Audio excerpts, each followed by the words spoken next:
We could probably use this line again. I know, but there's plenty of room to get up under here, Gary. For the pan? Yeah, because I got enough for the pan. There's enough room to get back up underneath the plate. This one is going back to the tank, so we'll have to route it. We could either go this way and back up. Forward, we got 2 inches and 45 dollars. So from the 244, this will bolt on. Okay. If it's off a lot, then the belt, you know, this, just remember, this is fixed. Okay. So this can't be adjusted. This could slide to a point, but keep in mind there's gonna be another pulley in front of it too. So. I also need to know where this puppy is, so I know where I can bring this tube out that locks this bar in. Yep. That supports here. So, with having adequate tire clearance. Yes. Honestly, on this one, you're probably better off using a rod end only because if something normalizes and budges, you're not, that tube clamp may not line up anymore. Yeah, I think in these two here, I might have to on both sides be or on rod. Tube clamp, rod end on one end at least. That way, if the chassis relaxes and something moves, and you know, all we have to do is just move the rod end a hair and then tighten it. Go ahead and toss it. We'll use this.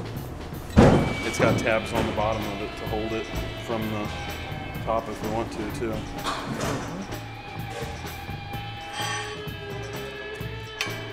All these tubes are going to come down, sweep this way, and then there's going to be the exhaust going to come sweep back up this way, and then the wastegate is going to come and sweep back up this way. So it's going to be feed the tubes and then exit with the tubes, and then there's going to be all kinds of other tubes everywhere.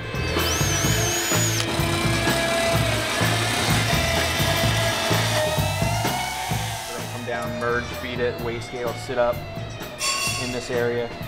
Exhaust will come back up and over top and out this side, followed by the wastegate. Yeah, the wastegate should. It's going to cant on an angle down here. Yeah. But I want to get the collector and everything done first. We had to change it because of the. Even better if you over here. Well, I want to keep all the weight on this tube so I can support it along the way because it's going to be so long. That would work so well because it's making that bend there. Right. We're going to follow it. So that it's going to feed it, and then it's going to come back up this way, across the top of it, and then go out the hood this way because you can't say nothing in your view. So that's what I'm thinking on the exhaust. Would you be okay with that, to start it in here and bring it up around? Yeah, that would work. All right, we'll go that route, and I can keep the weight on top of the bar, and then this will follow the path of the exhaust. Yeah. Okay.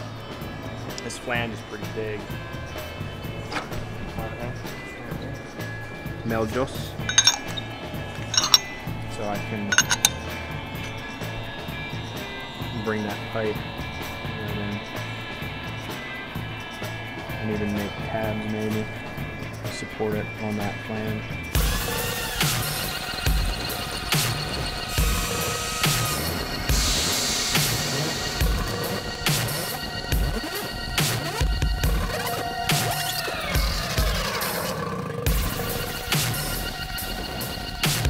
This is one of the parts I made earlier in the week when I first came out. It was important to place the turbo once we came up with an idea of how we're going to do everything. So I spent like, I don't know, a couple days working on this octopus disaster, and you know, at the last minute, Super Glue didn't like everything and made us completely change it. So it went from going to something like this to where it sits now, where it's nice and simple.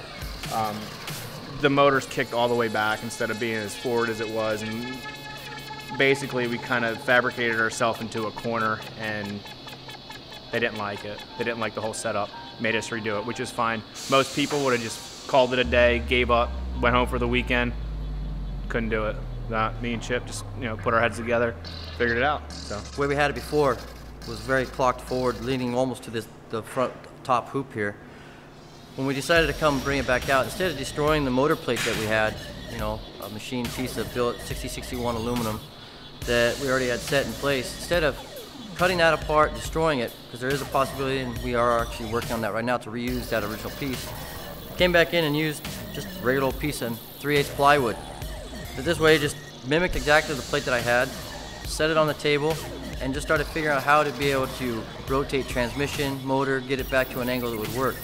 You know, good old wood, but still gave everything we needed to make the design, marked holes, and then could actually free hand it on the table and then we actually set it back in the car using this, set it all back in, and bolted all together just with a piece of wood. When that was satisfactory, went back, grabbed another piece of flat plate aluminum, set this down on it, cut it again, and then went for the full bore thing and set it back in the car. And that's actually what we got in right now. It's our secondary mock-up piece. The foundation of this whole build changed, and we had to rip down everything we did and start over again. And once this was laid in place, we could build all these parts around it.